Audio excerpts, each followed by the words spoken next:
Bedtime stories for adults. Greek Mythology. Part 1. A major branch of classical mythology, Greek mythology is the body of myths originally told by the ancient Greeks, and a genre of ancient Greek folklore. These stories concern the origin and nature of the world, the lives and activities of deities, heroes, and mythological creatures, and the origins and significance of the ancient Greeks' own cult and ritual practices. Modern scholars study the myths to shed light on the religious and political institutions of ancient Greece, and to better understand the nature of myth-making itself.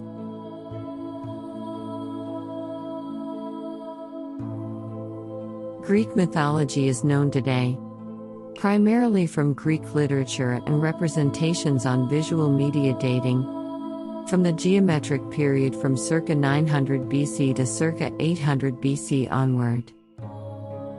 In fact, literary and archaeological sources integrate, sometimes mutually supportive and sometimes in conflict. However, in many cases, the existence of this corpus of data is a strong indication that many elements of Greek mythology have strong factual and historical roots.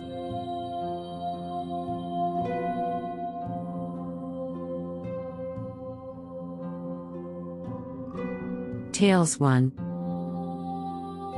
Theogony, Clash of the Titans. According to Hesiod's Theogony, in the beginning, there was only chaos. Dense darkness covered everything, until the earth was born out of chaos, and the mountains, the sea, and then the sky with the sun, the moon and the stars. Then Uranus and Earth came together, and gave birth to the Titans. But Uranus was afraid that one of his children would take his throne. That is why he enclosed every one of them in the depths of the earth. But his son, Cronus, the strongest of the Titans, defeated him and became world leader. He married Rhea, who gave birth to 2 gods and 3 goddesses: Hades, Poseidon, Hera, Hestia, and Demeter. But Cronus inherited the fear of his father and believed that one of his offspring would later take his throne. So, when they were born, he swallowed them. However, Rhea was expecting a 6th child, and fearing it would share the same fate with her other children, she secretly gave birth on a mountain in Crete, and hid the newborn there. She named the child Zeus. She also tricked Cronus into thinking he swallowed this child too, by giving him a stone wrapped in swaddling clothes, which Cronus swallowed thinking it was his newborn. The nymphs took care of Zeus and fed the baby with the milk of a goat. When he grew up, Zeus found his father, and tricked him into drinking a mixture of wine and mustard, which caused him to disgorge the contents of his stomach. Zeus' older brothers and sisters came out of Cronus fully grown. This is how the great Titanomachy began, the war between the Titans and the gods, with Zeus as their leader.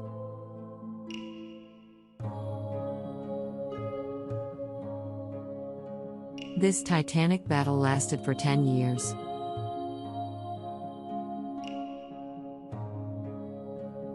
The gods defeated the Titans and threw them into Tartarus, a dark and gloomy place as far from the earth as earth is from the sky.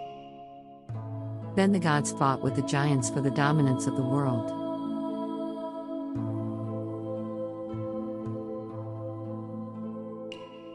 The Gigantomachy lasted a long time as well. But the gods were again victorious.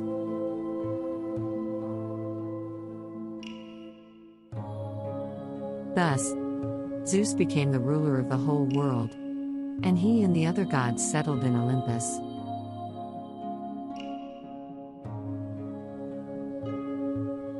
Tales 2. The Three Sisters of Faith. In Greek mythology, the Myriad are the three goddesses of fate: Clotho, Lachesis, and Atropos. The three sisters weave the fate of humans and gods alike. Neither human nor God has the power to influence or question their judgment and actions. Clotho, the youngest one, spins the thread of life. She is the very origin, the creation of life itself, and her thread is spun upon the birth of a person. Lachesis, the second sister, is the one that allocates the fate of people during life. The name comes from the Greek word lankano, which means to obtain from lots. In that sense, one can understand that their destiny is chosen out of a myriad of possibilities. It is said that Lachesis measures the thread of life with her rod, determining its length and nature. The last sister of fate is Atropos, the unturning. Atropos is the cutter of the thread of life, and with her shears, she determines how someone will die.